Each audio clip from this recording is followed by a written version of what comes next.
Gold, trusted gold buyers. మీరు తాకట్టు పెట్టిన బంగారాన్ని విడిపించి ఈ రోజు ఉన్న మార్కెట్ ధరకు కొనబడను.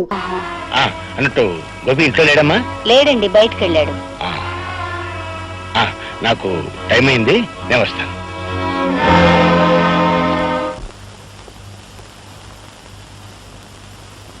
బాబు, నువ్వే కదూ గండ్రగొడ్డలివి? అవును. ఎవరు నువ్వు? నువ్వు ప్రాణాలు కాపాడిన గోపి తల్లిని బాబు. ఉరి ఖాయమైతే నా ప్రాణాలు తీయవలసిన ఆఫీసర్ గోపికి తల్లివా? ఎందుకొచ్చావు? నీకు జ్వరం వచ్చిందని తెలిసింది. నాకు చేతనైన సాయం చేద్దామని వచ్చాను. పీకలు కోసి ప్రాణాలు తీసే ఈ రాక్షసుడికి నీ సాయం, నీ ఉపకారం అనవసరం. నేనిప్పుడెవ్వరినీ చూడదలుచుకోలేదు. వెళ్ళిపో. అదేమిటి బాబు, ప్రేమగా మమతగా నేను మాట్లాడడం కూడా నీకు ఇష్టం లేదన్నట్టు అలా అంటున్నావు? శాశ్వతంగా పోయే మనిషి బంధాలు తెంచుకోవాలే తప్ప పెంచుకోకూడదు. మరిచిపోయిన ప్రేమ, మమత మళ్లీ నువ్వు రుచి చూపితే బ్రతుకంటే ఆశ, చావంటే భయం నాలో కలగచ్చు. అది నాకిష్టం లేదు. అందుకే వెళ్ళిపోమ్మంటున్నాను. వెళ్ళు. అది కాదు బాబు. పొమ్మంటే మతిలేందాలా మాట్లాడతావే? పో. పోతాను బాబు. నేరస్తుడివైనా మనసున్నవాడివి, మనిషివి అనుకున్నాను. అందరూ నా బిడ్డలు అనుకునేదాన్ని కనుకే నిన్ను ప్రేమగా పలకరిద్దామని వచ్చాను. కానీ నువ్వు రాతి మనిషివి, రక్తం తాగే రాక్షసుడివి, అమ్మ ప్రేమను అర్థం చేసుకోలేని మూర్ఖుడివి. అమ్మా,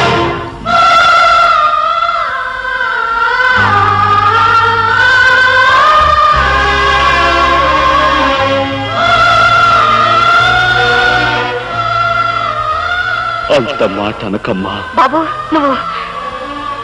నేనమ్మా, నీ రాముని. బాబు, రాము, నువ్వు నా బిడ్డవే. ఒరే రాము, నేరస్తుళ్ళ ఉరి శిక్ష పడి జైల్లోకి ఎలా వచ్చావురా? ఈ పరిస్థితుల్లో నిన్ను చూడాల్సి వచ్చిందా? అసలేం జరిగిందయ్యా? ఇన్నాళ్ళు ఎక్కడున్నావురా రాము? ఎక్కడున్నావురా? చెప్తానమ్మా, చెప్తాను. దామోదరరావు గారికి ఏమైనా ఓటు? ఆంబోతు గుర్తుకి ఏమైనా ఓటు? ఆంబోతు గుర్తుకి ఏమైనా ఓటు? దామోదరరావు గారికి ఏమైనా ఓటు?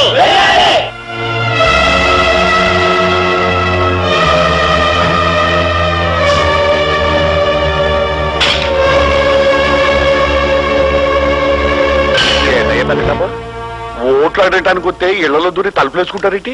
మనల్ని ఏమన్నా కుట్టోళ్ళు అనుకున్నారా, ముట్టోళ్ళు అనుకున్నారా? వాళ్ళని చూస్తే పారిపోరు సార్. ఉన్నంతలో దానా ధర్మాలు చేస్తారు. మనల్ని చూస్తే బందిపోడు దొంగలు అనిపించుండాలి. అందుకే నార్మల్ ఈ ఎలక్షన్ ప్రచారానికి వచ్చిన నాయకులు డాకు నాయలాగే కనిపించడం ఏంటయ్యా? ఏటా పెద్దకప్ప ఏంటోనయ్యా, నాకు బొత్తిగా అర్థం కావట్లేదు. వెనకటి రోజుల్లోనే క్యాండిడేట్ని తీసుకొస్తే మేళతాళాలతో బ్రహ్మాండంగా రిసీవింగ్ చేసుకునేవారు. మరి నువ్వు మానభంగాలు చేయడానికి వచ్చిన దుర్మార్గుల్లా కనబో ఏంటో తలుపులు మూసుకుంటున్నారు. ఓ పని చేద్దాం ఏంటి? వెనక వైపుగా వెళ్ళి గోడలు కోట్లాడుతాం. అప్పుడు ఖచ్చితంగా బంతిపోటే అనుకుంటారు. నేను దానికన్నా గొంతెత్తి దీనంగా ఏడ్చి అడుక్కోవటమే ఎండెన్గా ఉంటది. అమ్మలారా, బాబులారా, ఓట్లు దానం చేయించండి బాబు. పాపం పదవి లేక మా దామోదరం బాబు నకనకలాడిపోతున్నాడు. మీ ఇంట్లో ఓట్లన్నీ మాకే ధర్మం చేయండి బాబు. అడుక్కుంటాం అంటే మరీ అలా ముట్టోళ్ళగా అడుక్కుంటాం కదయ్యా. నువ్వు ఆపు.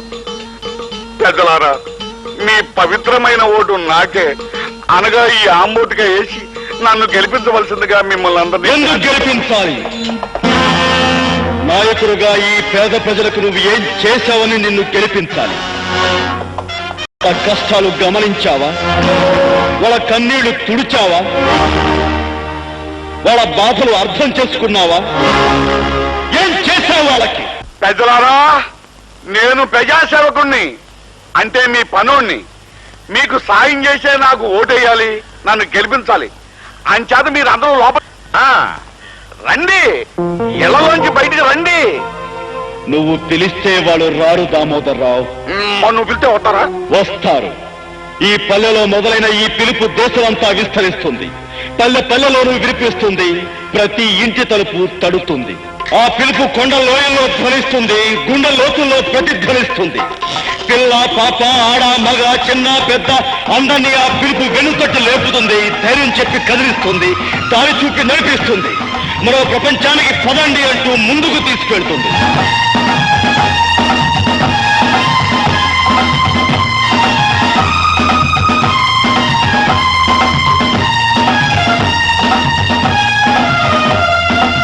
ఆశతో, ఆవేశంతో, బలమైన ఆశయంతో ప్రవాహంలాగా, ప్రళయంలాగా సాగొచ్చే ఆ జన ప్రవాహపు ఉప్పంలో నీ కుటీర రాజకీయాలు కొట్టుకుపోతాయి. ఆ పిలుపు ప్రపంచంలో నువ్వు గడ్డిపోతావా, ఎగిరిపోతావు. పెద్దలారా, మీరంతా నా వాళ్ళు. అటువైపుకి వెళ్ళకండి. అతలే ఆడి పేరు గొంటగొట్టలే. అలవాటు ప్రకారం చెట్లు నరికినట్టు నరికేస్తాడు. అంచేత మీరందరూ నా వైపుకి వచ్చేయండి. రండి. నీలాంటి వాళ్ళకే ఇది గండ్రగొడ్డలి దామోదర్రావు. వాళ్ళ కష్టాలు తీరేక ఈ గొడ్డలే వాళ్ళ పొలాలకు నాగలవుతుంది. నీ బలం బలగం చూపించి ఈ ప్రజల్ని భయపెట్టి ఓట్లు వేయించుకోవాలనుకుంటే ఈ గొడ్డలే నీ గుండెల్లో కొలుపు అవుతుంది. జాగ్రత్త. ఇదిగా అసలు ఓటర్లు ఇలా తెలివి మీరిపోవటానికి ఆ గండ్రగొడ్లగాడే కారణం. తనేదో ఈ కలియుగాని కలికి అవతారం అనుకుని అన్యాయం, అధర్మం అంటూ పెద్ద పెద్ద కోతలకు వస్తున్నాడు. మంచి ఐడియా ఇస్తాను, దగ్గర రండి.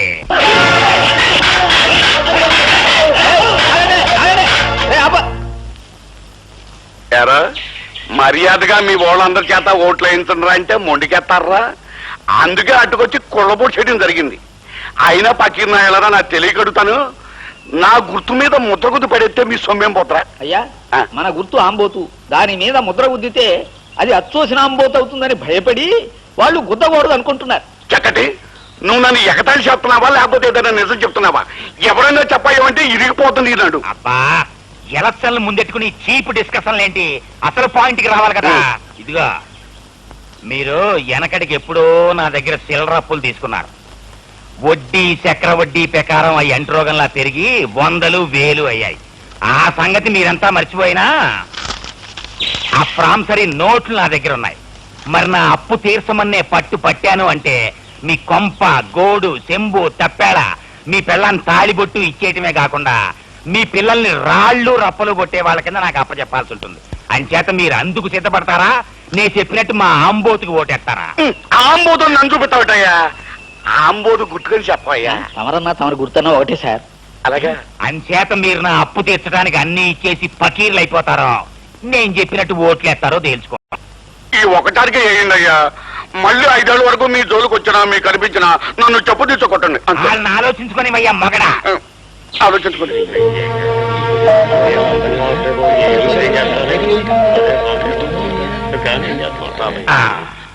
మీకు ఓటేస్తే మాకేం ఉపకారం జరుగుతుందో తెలియదు కానీ ఏగిపోతే ఎంత అపకారం జరుగుతుందో మీ వల్ల మాకు బాగా తెలిసింది. మీరు చెప్పినట్టుగానే మేము మా వాళ్ళంతా మీకే ఓటేస్తాం బాబు, మీకే ఓటేస్తాం. అది ఎండల్ గా ఉంది నీ మాట. అది కాదయ్యా, ఇప్పుడు అడ్డగా చెప్పి రేపు ఆ పోలు గదో దూరి ఎవరూ చూడలేదు కదా అని నా ఆంబోతులు తెలిసి మరో గాడ్ల మీద కుదిరితే నేనేమైపోవాలి? నేను ఒప్పుకోనయ్యా. అందుకే అక్కడ దేవుడు ఉన్నాడు. మీరంతా మా ఆంబోతుకే ఓటేస్తామని ఆ దేవుడి మీద ప్రమాణకం చేసి మరీ చెప్పాలి. మీరంతా ఈ ఆంజనేయుడి పాదాల మీద ప్రమాణకం చేసి మా ఆంబోతుకే ఓటేస్తామని చెప్పాలి. కానివ్వండి.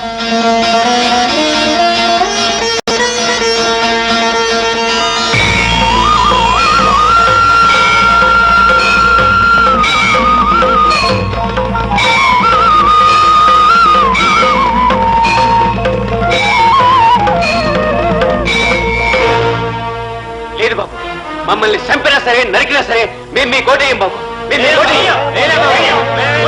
అమ్మ నాయలారా, ఆఖరి క్షణంలో ఎంత అడ్డం తిరిగిపోయారా? ఏటయ్యా బతుకప్పు, ఈ పల్లెటూరు ఓట్లు పడబోతే ఇక మన పని చవరమే.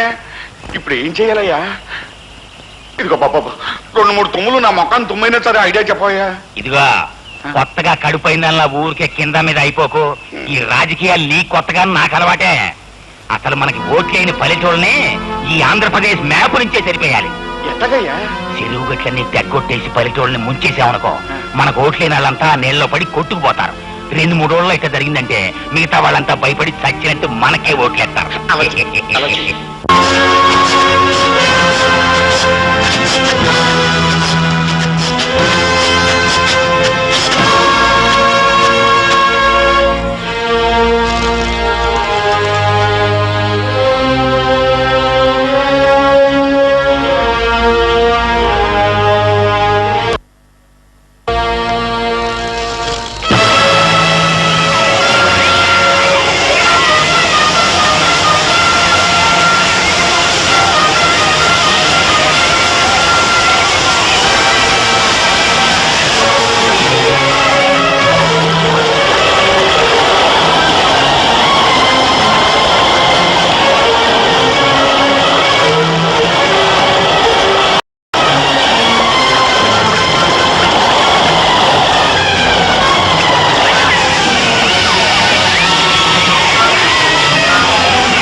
అవతారము కదిలింది కదిలింది కల్కి అవతారము కలిపాపహరమైన కరుణావతారము కడుదీనులకు దీపమై కఠినాత్ములకు శాపమై నరరూప రాక్షసుల తక్షకుల భక్షకుల తలలు నరికే గంటగొడ్డలే అస్త్రమై కదిలింది కదిలింది కల్కి అవతారము ఇది మా అరుణారుణ ఆహ్వానము ఇది పేద హృదయాల సన్మానము హృదయ నయనాలలో రుధిర బాష్పాలతో ఇదే మా తర్పణం కదిలింది కదిలింది కల్కి అవతారము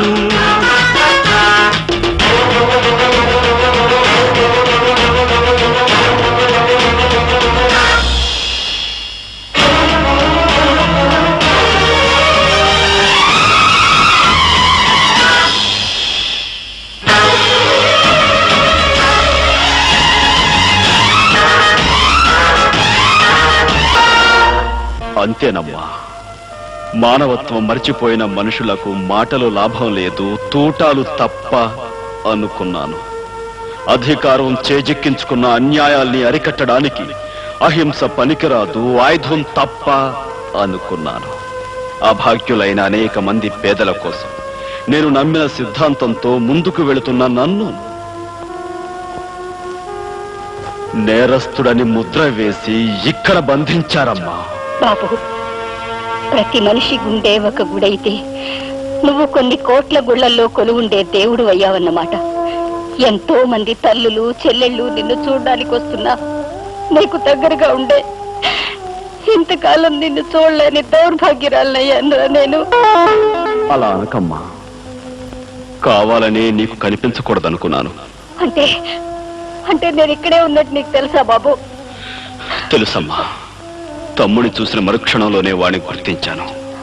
నువ్వు వాడి దగ్గరే ఉంటావని ఊహించాను. మరి అమ్మని చూడాలని, అమ్మా అని పిలవాలని అనిపించలేదా బాబు? అనిపించింది. తమ్ముడికి నిజం ఎక్కడ తెలుస్తుందోనని గుండె రాయి చేసుకున్నాను. బాబు, అవునమ్మా, ముళ్ళు రాళ్ళు ఉన్న దారిలో నడిచి నడిచి ఎదురు దెబ్బలెన్నో తిని నువ్వు నేను మనసును మొండిగా మార్చుకున్నావమ్మా. కానీ చల్లటి అమ్మ నీడలో అమాయకుడుగా పెరిగినవాడు తమ్ముడు. వృత్తిని దైవంగా, కర్తవ్యాన్ని జీవంగా భావించే మనిషమ్మవాడు. అలాంటి వాడికి తన సొంత అన్ననే వృత్తియాల్సి వచ్చిన రోజున అది విని తట్టుకోలేడమ్మా. ఈ నిజం వాడికి చెప్పనని నాకు మాటియమ్మా. నా నోటితో నేను చెప్పను బాబు, కానీ ఇక నుంచి నీ కోసం కలతపడే ఈ తల్లి మనసుకు మాటలు వస్తే మాత్రం నేనేం చేయలేదా?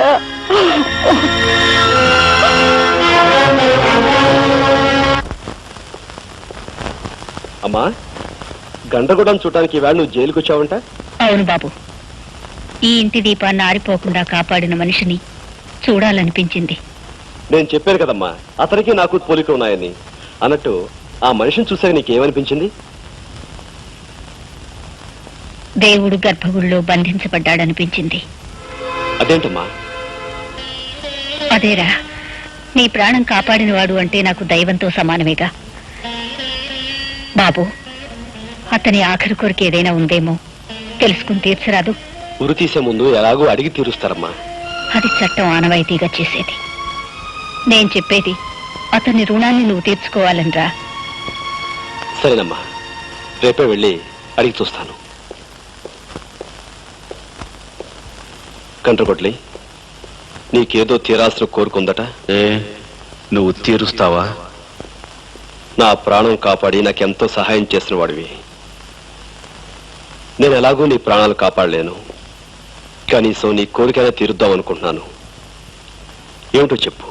ఇక్కడికి పడమట్న 100 మైళ్ళ దూరంలో కొత్తపల్లి అనే చిన్న ఊరుంది. అక్కడ అమ్మవారి గుడి వీధిలో రంగన్న, లక్ష్మి అనే దంపతులున్నారు. అప్పులు ఇచ్చే ఒక పెద్ద భూస్వామికి వాళ్ళు బాకీ పడ్డారని నిర్దాక్షిణ్యంగా ఆ పేద దంపతులకున్న ఒక్కగానొక్క బిడ్డని బానిసగా తీసుకుపోయాడా భూస్వామి. నువ్వు వెళ్ళి వాళ్ళు రాసిచ్చిన ఆ నోటు బూడిద చేసి ఆ బిడ్డను తీసుకొచ్చి ఆ తల్లిదండ్రులకు అప్పచెప్పాలి. అదంత పని వెంటనే చేస్తాను, వస్తాను. కానీ ఒక్క షరతు. ఏమిటది? ఆ పని చేయటానికి నువ్వు డబ్బు ఉపయోగించకూడదు, నీ అధికారం ఉపయోగించకూడదు, ఆయుధం ఉపయోగించకూడదు. చెయ్యగలవా? తప్పకుండా చేస్తాను. నాకు ఉరిశిక్ష పడేలోగా నువ్వు ఆ పని చేయాలి. అది విన్న తర్వాతే నేను కన్ను ముయ్యాలి. అంటే వారం రోజుల్లోగా దాన్ని నువ్వు సాధించుకురావాలి. తప్పకుండా నీ కోరిక తీరుస్తాను, వస్తాను. వెళ్ళు తమ్ముడు, వెళ్ళు. జనారణ్యంలో జంతువుల గురించి కొంతైనా నువ్వు తెలుసుకుంటావు.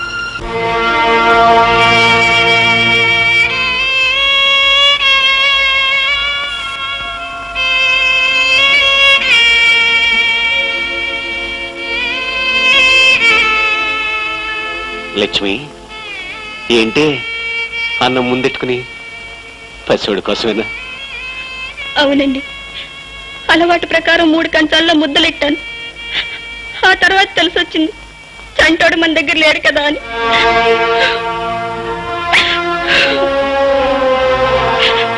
అమ్మా లక్ష్మి. అన్నా అన్నా,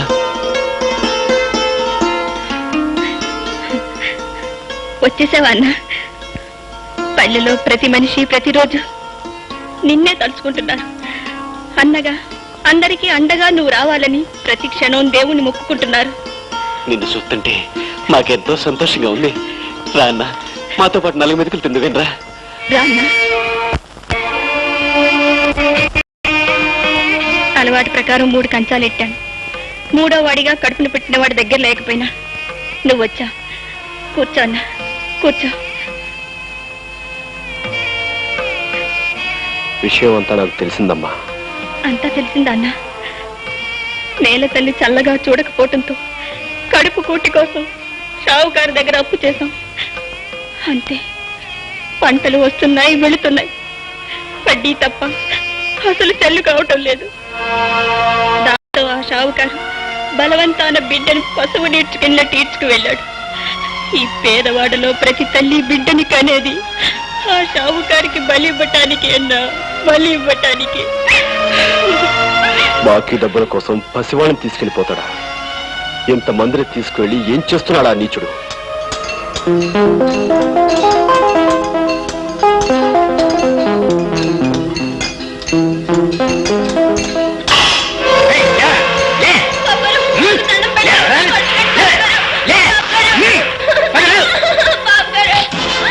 రాస్కల్, నువ్వు మనిషివా పశువా? డబ్బు పేరు చెప్పి కన్నవాళ్ళ నుంచి పసివాళ్లను విడదీసి జాలి దయా లేకుండా మండుటెండలో వాళ్లతో పనులు చేయిస్తావా? ఇదిగా నేను వడ్డీ వ్యాపారిని. నాకు డబ్బు ముఖ్యం. 1000 రూపాయలు అప్పిస్తాను. పొలం నా పేరు తాకట్టు అవుద్ది. నెలకి 1000కి 100 రూపాయలు వడ్డీ. ఆ వడ్డీయే ఆ పిల్లోడికి నెల జీతం.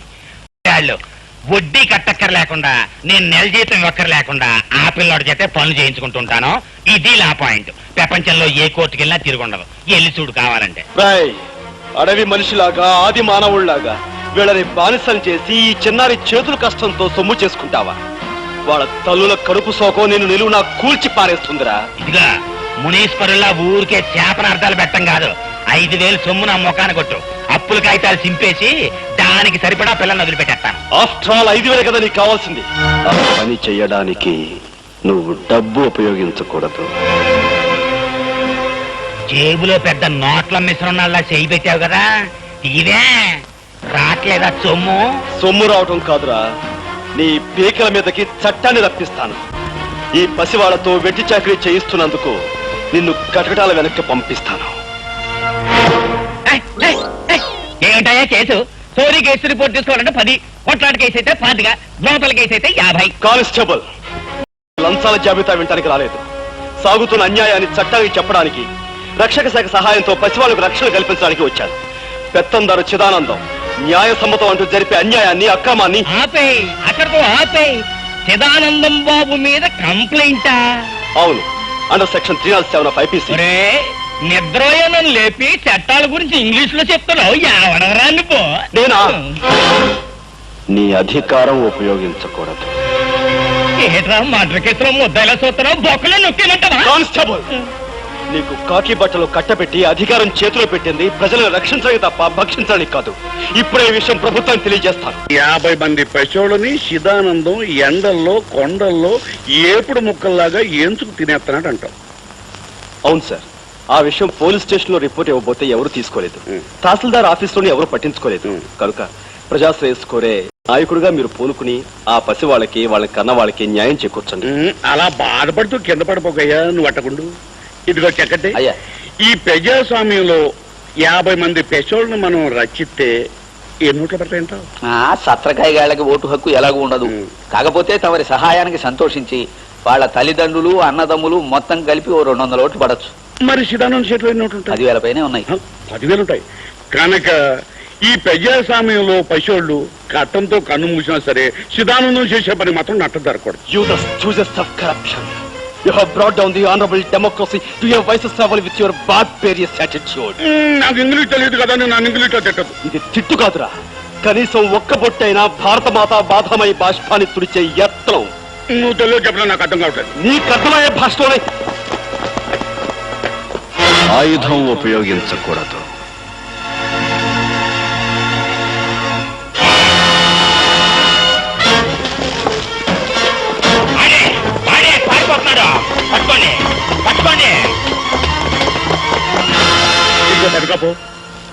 ఆయన్ని పోలీసులు పట్టుకునే లోపల మన మనుషులు పెట్టి ఆయన్ని చంపించాయి. పోలీసులు ఎన్కౌంటర్ లో చచ్చిపోయిందని రాంచేద్దాం. నాతో ఫ్రెండ్షిప్ మొదలెట్టాక నీకు కూడా ఎండన విడియాలు వస్తున్నాయి.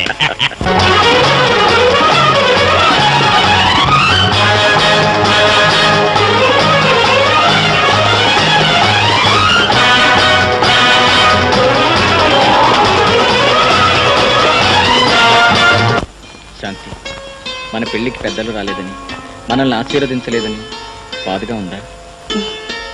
లేదు బావా, మనసిచ్చిన మనిషితో మనువ జరగటం ఆడజన్మకో వరం. నాకు ఆ వరాన్ని దేవుడి సన్నిధిలో ప్రసాదించావు. ఇంతకంటే నాకేం కావాలి బావా?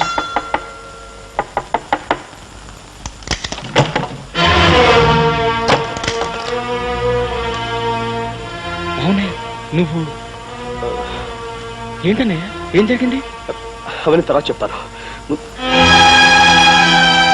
క్షమించండి, రాకుండా సమయంలో వచ్చాను. నేను ఇటుగా బయటికి వెళ్ళిపోతాను. ఆగనయ్య, నిన్ను చూస్తుంటే ఏదో ప్రమాదంలో ఉన్నట్టున్నావు. అసలు ఏం జరిగింది? అదేనమ్మా, చిదానందం చేతిలో చిక్కుకున్న పసివాళ్ళను రక్షించడానికి వచ్చాను. కానీ వాళ్ళ మనుషులు, పోలీసులు నా ప్రాణం తీయడానికి నా వెంట పడ్డారు. నేనే కనుక వాళ్ళ చేతిలో చనిపోతే ఆ పసి వాళ్ళకి ఏ దిక్కు ఉండదమ్మా. అందుకే వాళ్ళ నుంచి తప్పించుకోవాలని. మరేం పర్వాలేదు అన్నయ్య, నీకేం భయం లేదు. బావా, అన్నయ్యని ఎలా అయినా కాపాడుకోవాలి. నీ కోసం, నా కోసం కాదు, మనలాంటి వాళ్ళందరి కోసం అన్నయ్యని కాపాడుకోవాలి. అవునా?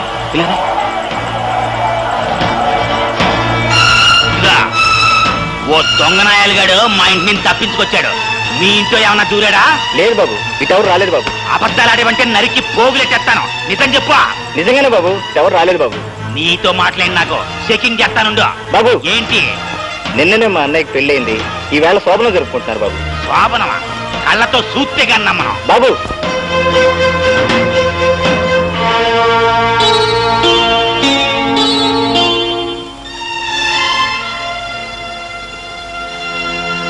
రే, అడికి లేడుగానే ఈ చుట్టుపక్కల ఎక్కడో దాక్కుని ఉంటాడు. మొత్తం ఎతకండి. కనపడగానే నరికి అవతల పాడేయండి. ఆడికి ఆశ్రయం ఇచ్చిన వాళ్ళు కూడా నరికి అవతల పాడేయండి. ఎవడర్థం వస్తాడో చూస్తాను.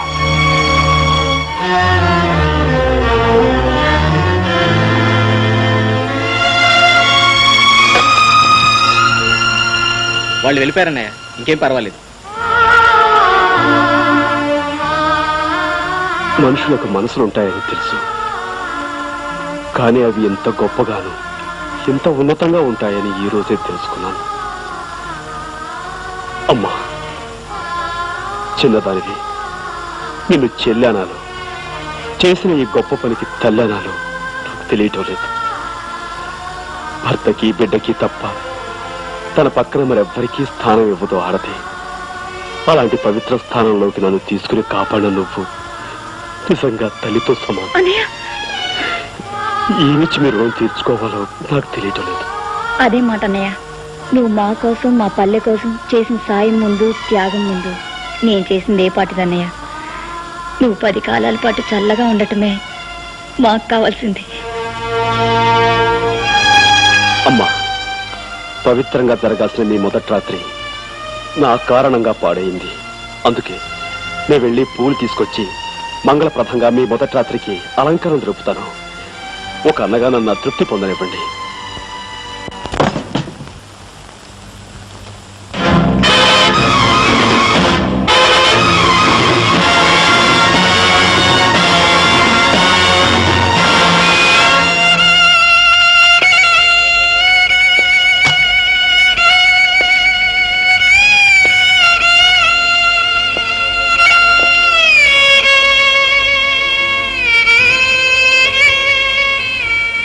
కనపడగానే నరికి అవతల పాడేయండి.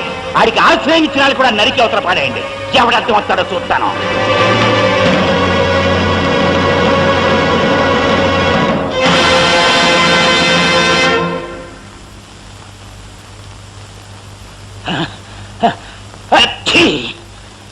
ఇలా పిలవకుండానే వచ్చిందేంటి తుమ్ము?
నేను వెళ్ళే పని సాధించి నీ కోరిక తీర్చాను. నిజంగానా? అవును, నువ్వు చెప్పిన పసివాడిని ఒక్కనే కాదు,